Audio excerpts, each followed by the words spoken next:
Well, hello, and welcome to Journey Online. We are so glad that you are watching and here with us. And we just want to start today by celebrating. It's a great way to just kick off a Sunday morning by spending a few minutes celebrating.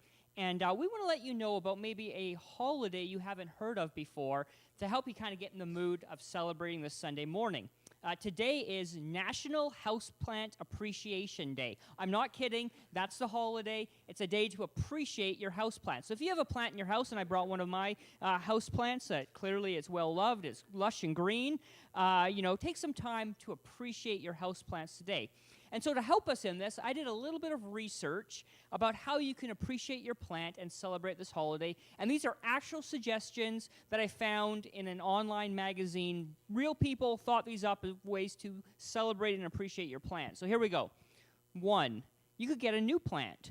Maybe you don't have a plant. What a great way to celebrate National Houseplant Appreciation Day by getting a plant. If you don't already have a plant, get a second plant. Then your plants won't feel so lonely. You can name your plants, and that's a great way to make them feel like they belong, and, you come up with creative names. You can talk to your plants. Another way, maybe you're feeling a little lonely. Now you don't feel so lonely, and you're not crazy because you're not talking to yourself. You're talking to your plants. You can play music for your plants. Now, of course, it's got to be plant-themed music, bands like Guns N' Roses. You could play the Joshua Tree album by U2, and, of course, Robert Plant from Led Zeppelin. You can serve some plants fancy plant food. Give them a great meal. Show them that you really appreciate them.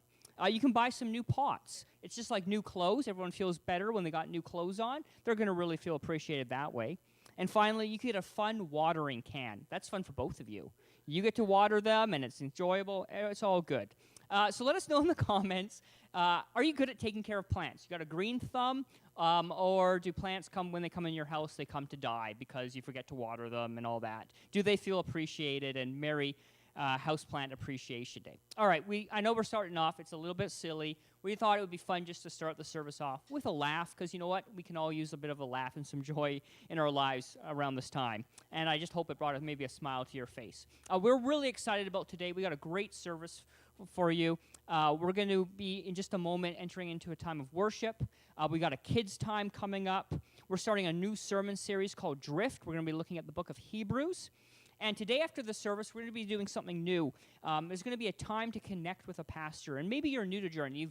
You've kind of joined us since we've kind of been just doing online things, and you haven't had a chance maybe to actually talk with or connect with a pastor.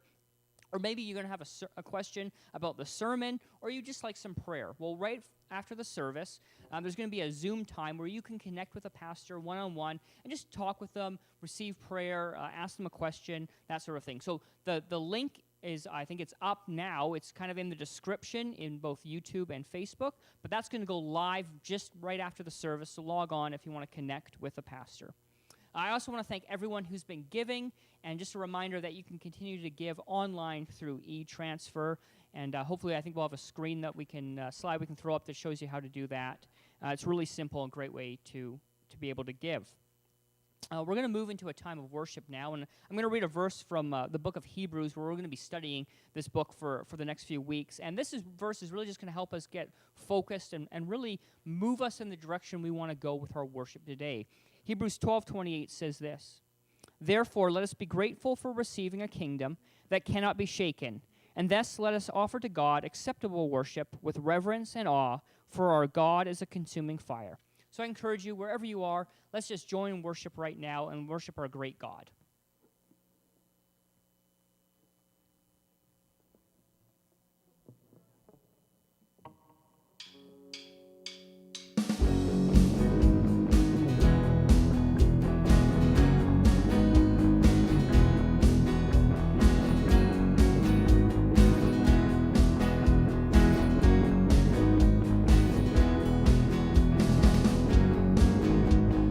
Heaven thunder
Oh, hello, and welcome to Journey Kids Time. My name is Captain Mark, and as you can tell, I'm a captain because I've got my handy-dandy captain's hat on, and I'm just out here on Georgian Bay on my boat, paddling along. I just love going for a sail, paddling my canoe through Georgian Bay, being out on the lake, exploring. It's what I love to do because I'm Captain Mark. Now, one of the problems, though, when I'm out on my boat is I'm paddling along, and this happens. I'm paddling really quickly. I want to get to the next point, and then suddenly I lose my paddle. It falls in the water, it floats away, and now I can't move my boat at all. I'm just kind of stuck here, and what am I going to do? But here's the crazy thing. Even though I don't have a paddle, even though I'm not trying to make the boat move, the boat just starts to move. It's like the wind or the waves just kind of begin to push the boat around, and it moves even though I'm doing nothing. Well, this is called drifting, and without me doing anything, the boat just starts to drift and move all through the lake and on the water. Now, you may think, well, that's kind of fun. You're just going to float around and have a lazy Sunday afternoon here in Georgian Bay. But here's the thing. Drifting can be dangerous. Why do you think drifting is dangerous, kids? Yell out why you think drifting might be dangerous. Well, there's a couple answers I have. First off, you might start drifting farther and farther from the shore, and suddenly you're in the middle of the lake, and you're so far from shore, there's no way to get back, and you're kind of stuck there. What are you going to do? That's pretty dangerous. You're really far from shore and safety and friends and family. The other danger is, what if there's a waterfall? And you start drifting towards the waterfall. There it is. And I get closer, and suddenly you get sucked down over the waterfall and come crashing down at the bottom. I mean, I might get wet. I might lose my hat. And my boat might get smashed. And I might get hurt or die. That would be pretty bad, too. I wouldn't want to lose my hat, though. It's kind of dangerous drifting because it can move us really far from safety. So what do we do? What should I do to stop myself from drifting? Well, I might use something like this, an anchor. And what I can do with the anchor is I can tie it to the boat, and I can throw it over, and then suddenly I'm anchored. I'm safe and secure. It hits the bottom, and my boat's not going to drift anymore because I'm anchored in place, and I will be safe. Well, just as drifting can be dangerous in a boat, drifting can be dangerous in our relationship with Jesus. Sometimes without us doing anything, sometimes without us even noticing, we can drift away from Jesus. Over time, we may move further and further away from Jesus, and our relationship might become weaker and weaker. And pretty soon, we realize we're not as close to Jesus as we once were. We don't love Jesus as much as we once did. So, how do we stop drifting from Jesus? Well, it's kind of like in the boat. In the boat, to stop me from drifting, I use an anchor. Well, we need to be anchored to Jesus. We need to tie ourselves to Jesus and avoid drifting by anchoring ourselves to him. And we do this by focusing on Jesus, by paying attention to him, fixing our eyes on him, and by making sure that he's great. He's number one in our life. And when we do this, when we anchor ourselves to Jesus, it stops us from drifting far away from him and make sure that we stay close to Jesus. So I want to end with this question, and this is a question for you kids, but also for all the adults watching, for everyone watching. Here's my question I want you to think about today, and it's going to lead into what Pastor Dan's going to talk about. What are you anchored to?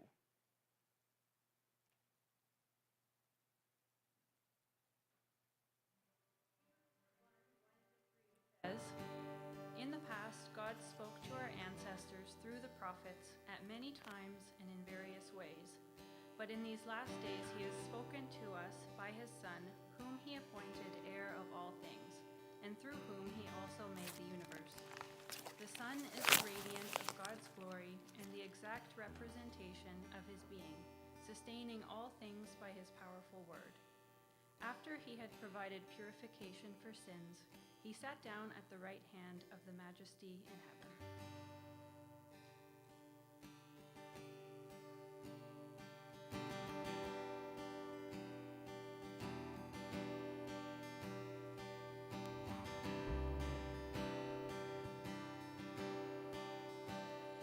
The splendor of the King, clothed in majesty. Let all the earth rejoice. Let all the earth rejoice.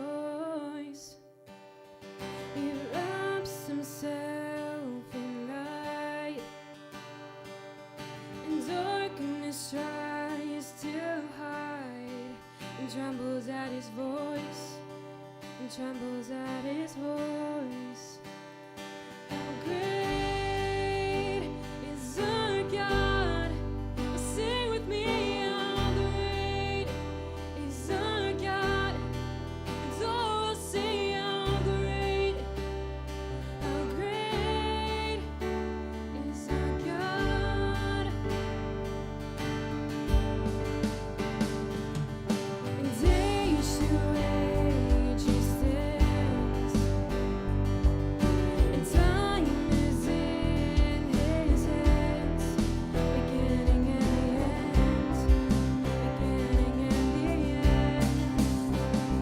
The God of three in one, Father, Spirit, Son, the Lion and the Lamb, the Lion and the Lamb. How great is our God? Sing with me, how great is our God? So we'll sing, how great is our God? It's how great is our God. Sing with me, how great is our God. And so we'll sing, how great is our God. He's the name above all names. He is worthy of all praise. My heart will sing, how great is our God. He's the name above all names. He is worthy of all praise. My heart will sing, how great is our God,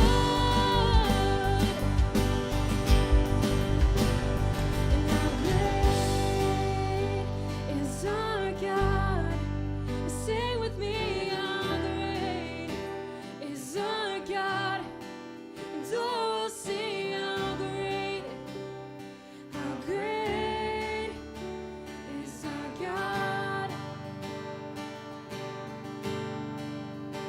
and how great is our God.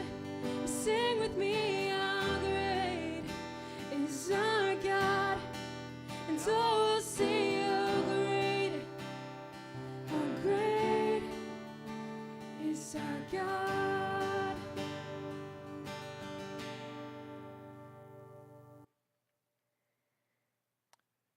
Have you ever been out in a boat or caught out like Captain Mark was in the on the sea or the lake? Have you ever failed to notice how far you were drifting actually from shore? There's a story of that happened this last year. Matter of fact, in August of 2020, a young girl, a 3-year-old girl, that was on the beach. This was outside of Greece, and quickly she was on a unicorn, and this massive unicorn floaty started to go out to sea, and her parents tried to catch her but couldn't get to her, and in the end, before they realized what happened, she was out to sea. Good news to the story, she was picked up actually by a passing passenger ferry that stopped and picked her up. And that's not too far from home. Captain Mark's story is not all that far fetched. 2007, 2 local teenagers from this area were out drifting for 2 days in the Georgian Bay. They were in a little dinghy, and before they knew it, they were too far out to get back, and they were 56 kilometers away before they actually were found, and actually ended up on a little island out in the Georgian Bay. And it's really dangerous. Drift can be really dangerous. Waterfalls, as Pastor Mark mentioned, can be really dangerous. But there's other things that can be dangerous too. And a story years ago when I was a young kid, I was out canoeing and fishing, and we were on a lake in Tennessee, and we had been fishing for a lot of the day, and we were in a canoe, and we just kind of been fishing and hadn't really noticed, and we hadn't paddled for a while, that we had slowly backwards moved into a kind of a little cove, and without noticing that what had happened, we had backed into a hornet's nest, this massive hornet's nest, and before I realized it, my head was just a couple inches from this massive hornet's nest. And talk about quietly and quickly getting out of there, that's what we decided to do. And it's one of the things about drift that happens. It happens quietly, almost imperceptibly. Before we notice it, we can figure out that we've moved far away from our intended target.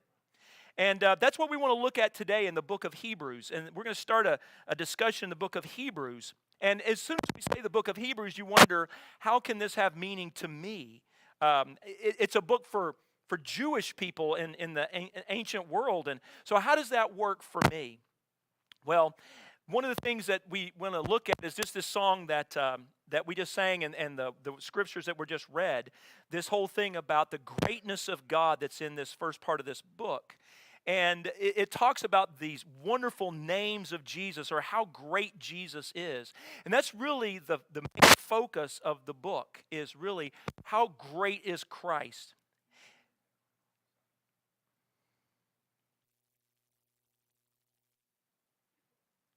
So as we look in this serious warning that's in this book, we want to start in chapter 2 of this book, verse 1 through 3.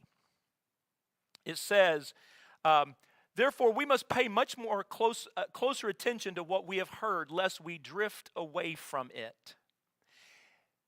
This passage and the other ones that follow in verse 2, for since the message declared by angels proved to be reliable, and every transgression or disobedience received a just retribution, how shall we escape if we neglect such a great salvation?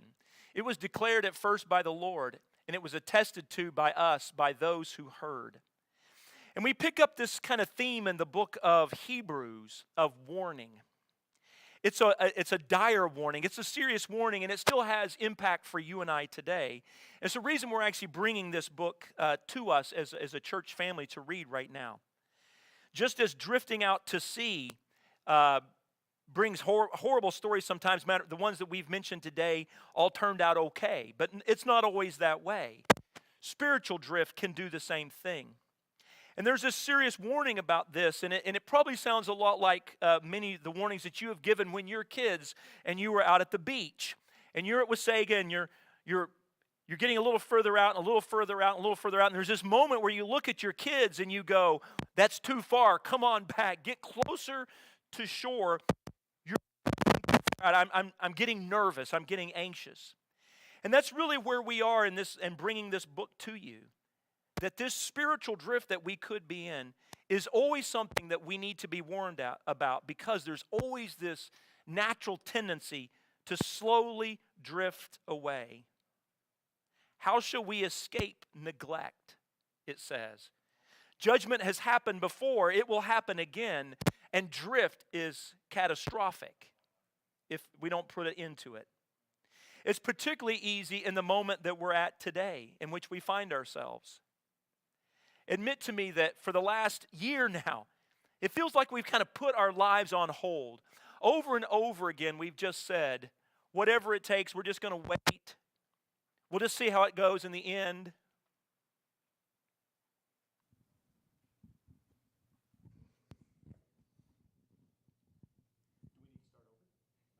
Okay. It feels like we've put our lives on hold. Do we start again? Oh, it's just going to be a few weeks. We'll start again. We're just going to wait. We're just going to wait. And in the middle of all of that, lethargy has set in. It has become toxic amongst us. And it's not just spiritual. It's relational. It's business. It's just, we're just going to wait and see what happens. And in that waiting, much has drifted. Much in our lives, much in the lives of others, has just kind of drifted away. This morning, I want to challenge you. The worship team's going to sing a song for us about how great God is. And we want to answer the question for ourselves and just take a personal reflection. Have we been drifting? Can we wake up and look around and realize that we're far from shore right now, the shore of really being anchored to Jesus? What has happened during this last year? Are we closer or further away? So let's take a moment, reflect while this song's being sung. Where are you in this moment?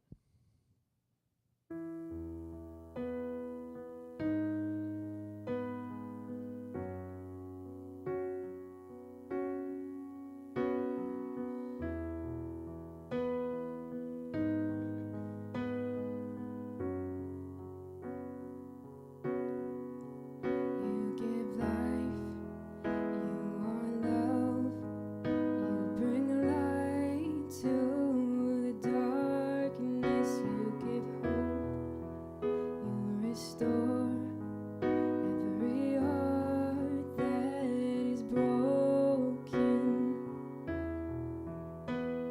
And great are you, Lord. It's your breath in our lungs, so we pour out our praise. We pour out our praise. It's your breath in our lungs, so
Let's take a look and back in the book of Hebrews, and let's see what the readers that would have received this letter in the book of Hebrews, what they were being warned about, what was bringing about their kind of spiritual drift in their lives. And it raises the question, how do we drift? One of them is just lethargy that we maybe are experiencing right now, but there's some other things that can kind of bring about this drift in our lives. And in the book of Hebrews particularly, it really starts off with these Jewish Christians, a lot of them Jewish Christians, who are getting caught up in kind of discussions, and particularly discussions about angels. The first chapter of Hebrews, matter of fact, if you're there and you have your Bibles, you look there, you'll find out that the first whole chapter is really about how Christ is superior to the angels. And the author hints in other places in the book about the work of angels. Matter of fact, maybe more that we have than in many other of the books of the New Testament. It's the book that contains that passage that maybe you've heard before about being careful that we might be entertaining strangers, but when we're entertaining strangers, that they actually might be angels. That's in this book. So these Jewish Christians were kind of attracted to, I know a better term for it, the out there kind of spiritual stuff, the stuff that's kind of out there a lot, and you kind of, woo, okay, that's kind of different. And it can happen to us, and for these Hebrews, it was really an overfocus on angels. And I've actually watched that in many Christian circles as well, in which we get a lot of interest in it. It's very, woo, okay, that's kind of unique or supernatural, but there's a lot of other things that kind of fall onto that same list for us today. It could be questions and other topics that really cause us to lose focus on Jesus and get us to really focusing about other things. There's almost this imperceptible tug on our brains. They love these teasers. They love this outlandish stuff or this stuff that we don't know a lot about, but we want to know more. Paul wrote about it in Titus as well. When he wrote it this way, he wrote in Titus 3:9, he said, "But avoid foolish controversies, genealogies, dissensions, and quarrels about the law, for they are unprofitable and worthless." So Paul had kind of dealt with this as well, that Christians are easily sidetracked on maybe some of the kind of out there stuff. And in our day and time, some of the things I've heard is, people worried about, I got this sign from God and worried about what that might look like and spend a lot of energy there. Or maybe they're miracles and constantly looking for that next miracle and really focusing in on those things. Or maybe it's abundance. If I pray enough, God's going to really bless me and give me everything I want. Or maybe it's just theological questions that are kind of the ones that go nowhere. We argue a lot about them, but they haven't been solved in 3,000 years and probably not going to be solved today. Any of these items, and here's kind of how do I know if something's really getting me off target? Any item, anything on that list that doesn't move me closer to Christ, doesn't refocus my attention, re-anchor me on Christ, is probably causing me to drift away from Christ. And if you're one of those people, and I have been easily caught up in these things, we kind of need to kind of sort those things out in our mind and go, you know what, I need to just let that thing go. I don't know enough about it, or even if I figured it all out, is it really going to matter? For me, years ago, one of mine was who wrote the book of Hebrews, spent hundreds of hours researching and all kind of charts on who could have possibly written the book of Hebrews. And when I was getting ready for this series of sermons, I read on it some more, and I went, I still don't know. Christians in the 130s and 140s and 150s weren't quite sure. They thought Paul had something to do with it, but they weren't sure. How am I going to solve that now, 2000? I'm not, and apparently I don't need to know. What I do need to know is the Christ that is represented in this book. Does it bring me life?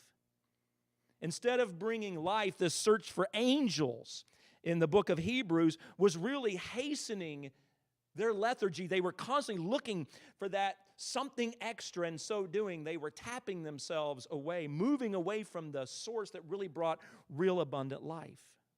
The second thing that's in these first few chapters, if you flip over and you look in the next set of chapters, particularly moving into chapter 3, you find the second thing that the book kind of looks at as a way that they were kind of getting sidetracked on. And it really comes out of Hebrews chapter 3, verse 1 through 3. It says there, "Therefore, holy brothers who share in the heavenly calling, fix your thoughts on Jesus, the apostle and high priest whom we confess. He was faithful to the one who appointed him, just as Moses was faithful in all God's house. Jesus has been found worthy of greater honor than Moses, just as the builder of a house has greater honor than the house itself. And a couple things that we really want to kind of hit at in this verse is the early Hebrew Christians, at least the ones that this author is writing to, were beginning to think about moving back, just moving back into Judaism and bringing Jesus down to the kind of the level of, he's just another one of the prophets. Maybe he's kind of like Moses. And they begin to kind of relive the past, living in the past, what had happened a long time ago. And presently, it's really easy to do something similar.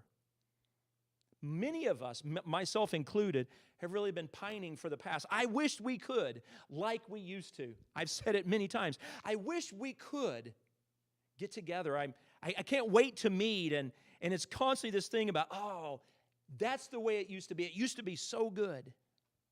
But we can't live there. Maybe at the beginning of this pandemic, we thought, oh, it's just going to be a couple months and then everything will be back to normal. Well, it's just going to be a little bit longer. It's going to be back to normal. Just a little bit longer, and it's going to be back to normal. And right now, today, we have no idea when it will ever get back to, quote, normal. But we can't live there. Matter of fact, Jesus doesn't want us to live there. Jesus is alive today, and he wants to be the God of today. Listen to what he says in Hebrews chapter 3, verse 12 and 13. It's a really important passage that he brings. Listen to what he says. See to it, brothers and sisters, that none of you has a sinful, unbelieving heart that turns away from the living God. But encourage one another daily. I like this. He's bringing their spirituality not to the past, not worried about what Moses did, but to the present. But encourage one another daily, as long as it is called today, so that none of you may be hardened by sin's deceitfulness.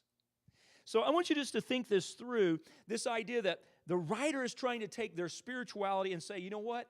We've got to move from the past and what used to be and what we hope it would be and move to what's going on today. Christ is alive today. Worship and encourage one another today. Well, this takes us back to the passage that was read earlier today. The very beginning of the book really hints at this whole section on that Christ is better. And I want to read this passage again. It says in Hebrews 1 through 3, in the past, God spoke to our ancestors through the prophets at many times and in various ways. But in these last days, he has spoken to us by his Son, whom he appointed heir of all things. Hold on to that. And through him also he made the universe. The Son is the radiance of God's glory and the exact representation of his being, sustaining all things by his powerful word. After he had provided purifications for sins, he sat down at the right hand of the majesty in heaven. In this passage, there are 7 statements about, quote, the Son of God. The greatness of the Son of God. And the first chapter is really about he's greater than the angels. But there's 7 statements that he makes. All of them focus on why we should stay focused on Jesus more than anything else in this world. And I want you to begin to look at these, and we're going to look at them over the next few weeks, but we're going to look at 2 of them today. The ones in the second verse, he said he's appointed heir of all things. At this moment that we find ourselves in the world, this moment of health and leadership crisis, I don't know a better word for it without trying to look at individuals. Just there's a sense, this overwhelming sense that the world is kind of out of control. Who's really figuring this out and making things turn out good? And we know for certain, matter of fact, if you haven't learned this in the last year, you haven't been paying attention. You're not in control. My guess is you've had this feeling so many times that it's actually brought a little bit of anxiety or maybe a lot of anxiety. Who's in control? And maybe for the first time in our lives, we're facing the reality we are not. But at the same time, it raises the question, is anyone in control? In this passage, when it says that Christ is the heir of all things are rightly his. He owns them all. As I was writing this, I looked out the window of my office, and what I could see was rocks and trees and bush rabbit tracks, snowflakes, radio waves, couldn't see those, and light rays, couldn't see those either, but I could see the effects of those. And even every houseplant belongs to Him. They are all His. Everything is His. Right where you are right now, I want you to look around you. Many of the things that you see around you, you probably think, well, that's mine. That's my couch. This is my house. This is my property. And the answer is, not really. We are mere stewards of His stuff. It is all His. Likewise, we are also in this picture that Christ looks down and goes, it's all mine. We are His. We don't fall outside of His ownership or His dominion. It is a dominion of care. It's a dominion of love and affection. Just like we really like some of the things that we kind of view as ours, maybe we've made them or we hold on to them, that we purchased them. We have some sense of care for those things because they're ours. This is the way Jesus looks down and sees everything. It is all His. It is all in His protective care. Can you imagine yourself this morning in His protective care? Back to the story of the child on the unicorn drifting out to sea. The father that was desperately trying to see this child, this is the little girl that was caught off the coast of Greece. And this is the picture from the ferry. When the passenger ferry was coming, they were seeing this little girl. The father, when he realized that she was going out to sea, tried everything he could to get to this little girl. The story is good. He does not die, even though it became close that he had to be kind of rescued and get back to shore, because he did not have the ability to rescue his own daughter. Can you imagine the turmoil that must have been in his heart when he had to turn around because he knew he could not reach her? This takes us to the third verse of that chapter on the greatness of Christ, more than angels. Because it says this in that third verse. It says, He sat down at the right hand of the majesty in heaven. Jesus is put at the most powerful position in the entire universe. Not only is it His, but He has the power to be over it all. There's some other things in the middle of this. We're going to speak to us in the next few days about His love and His purchasing it with His sacrifice. But just today, just that confidence to know who's in control?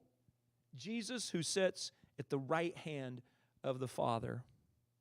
There's not a question about His ability to keep you as His possession. All we have to do is stay focused, as Pastor Mark kind of illustrated, be anchored in Jesus.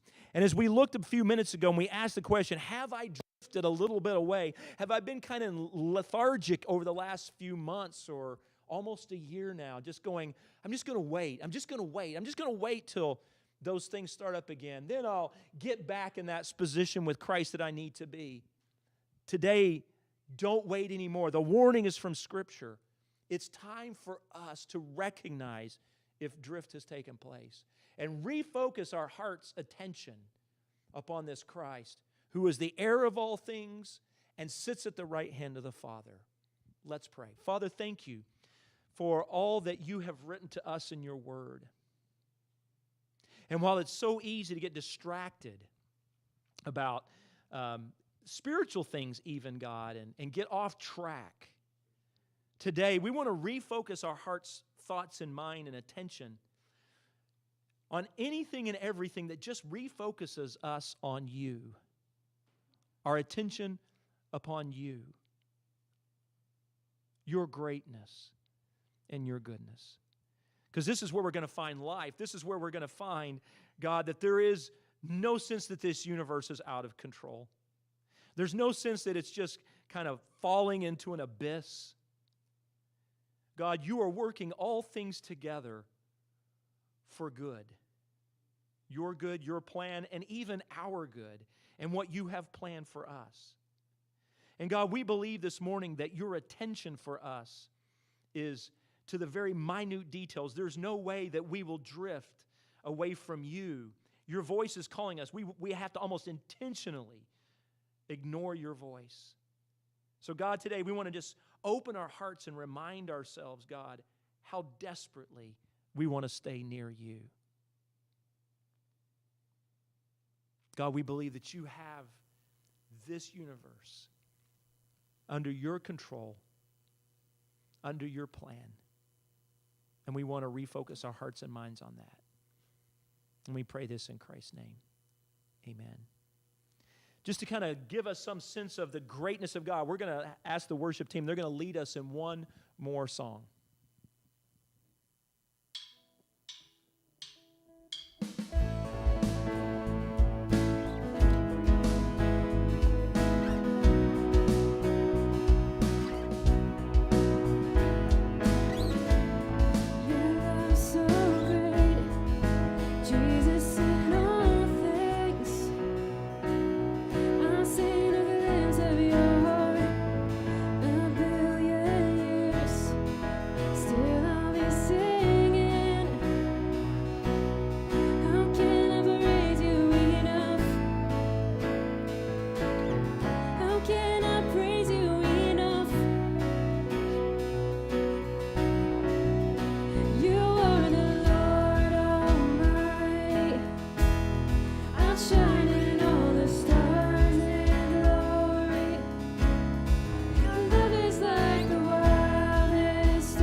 All right, what a great message! What a challenging message about making sure that we avoid drift and really checking this lethargy, apathy that many of us, I think, are feeling, and we're just starting to drift away from Jesus. And stop that by anchoring ourselves in Jesus, by focusing on Him. This God who's sitting at the right hand of power. I love that image of Christ sitting at the right hand of majesty, and that focus on Him just kind of helps us stop that drift. We're going to check in on some comments. Let's see what we got today. Lots of people saying hello. Lots of people with some with green thumb. Let's see, the Hobbs, not good with house plants. Gord, though, he's got the green thumb. All right, that's good to know. All right, what else we got? Lots of people who palliative care for plants from the Osborns. Try to make them as comfortable as possible, but in the end, we all know what happens. Oh, that's not very good. All right, don't go to the Osborns if you have a plant. One from my wife. That was actually her plant I borrowed. I've never seen my plant looking so proud as it did on that stand today. Normally, I'm terrible with plants, but I have several plants about to celebrate their birthday. Oh, very good. I hope you got them some gifts, honey. Lots of ones just about how much people kind of like plants and laughing and stuff like that. So good stuff from there. All right. Thanks for all the comments, and hopefully that kind of brought a little bit of a smile to your face. There are lots of ways to connect this week. Right after the service, in just a couple minutes, you can jump on that Zoom call.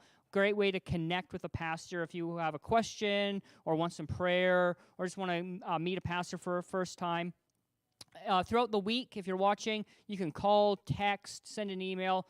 We are available to connect with you anytime during the week.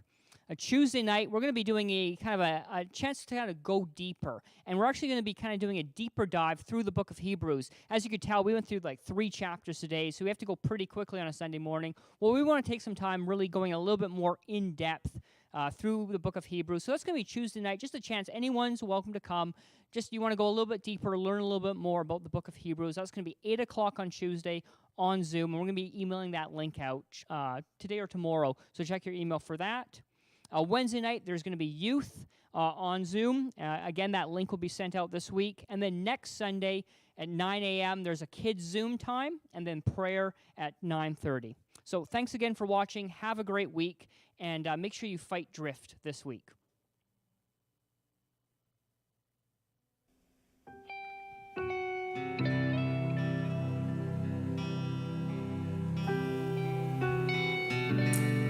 Spirit of God, we believe in you, God. We believe you're faithful, God.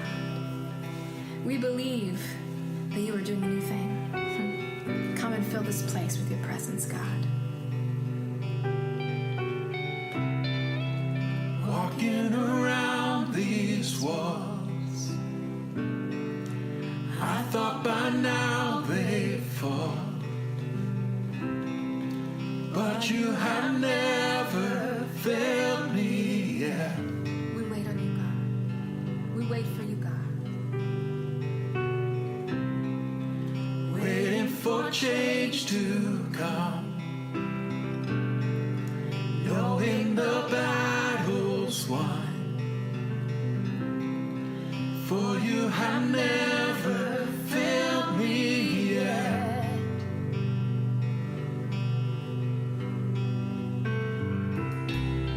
Your promise still stands.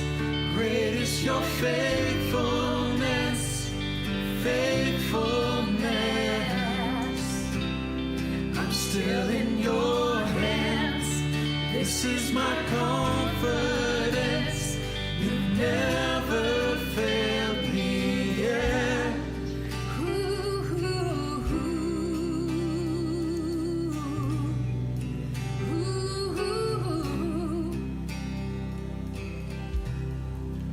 I know the night won't last. Your word will come to pass. My heart will sing your praise again.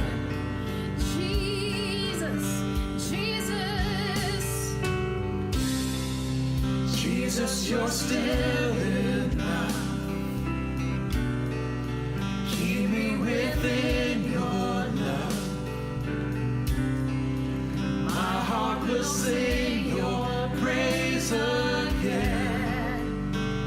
Promise still stands. Promise still stands. Great is your faithfulness, faithfulness. I'm still in your hands. This is my confidence. You never fail. Promise still stands. Great is your faithfulness, faithfulness. I'm still in your hands. This is my confidence. You never failed me yet.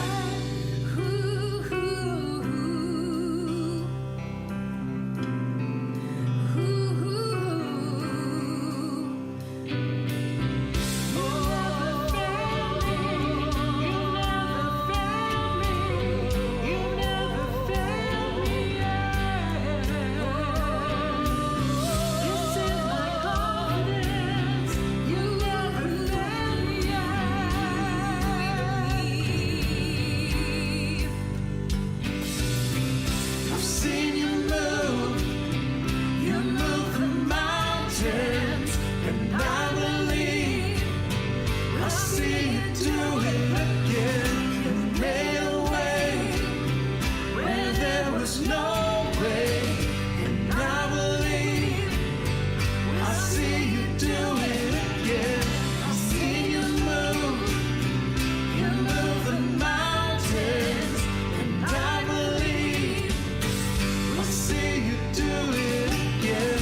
You made a way where there was no way, and I believe I see you do it again. I've seen you move the mountains, and I believe I see you do it again.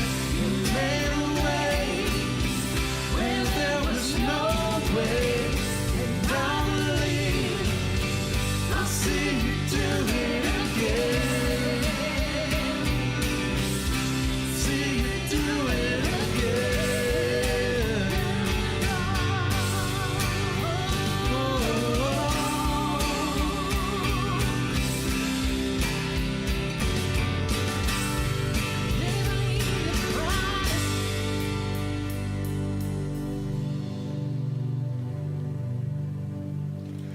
Promise still stands. Great is your faithfulness, faithfulness. I'm still in your hands. This is my confidence. You never fail. Your promise still stands. Great is your faithfulness, faithfulness. I'm still in your hands. This is my confidence. You never fail me yet.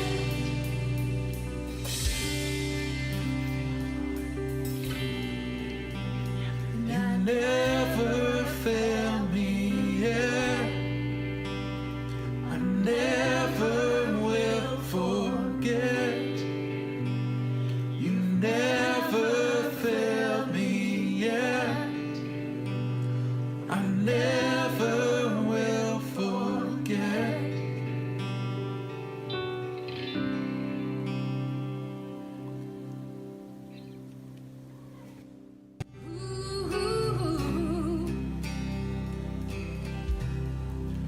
I know the night won't last. Your word will come to pass.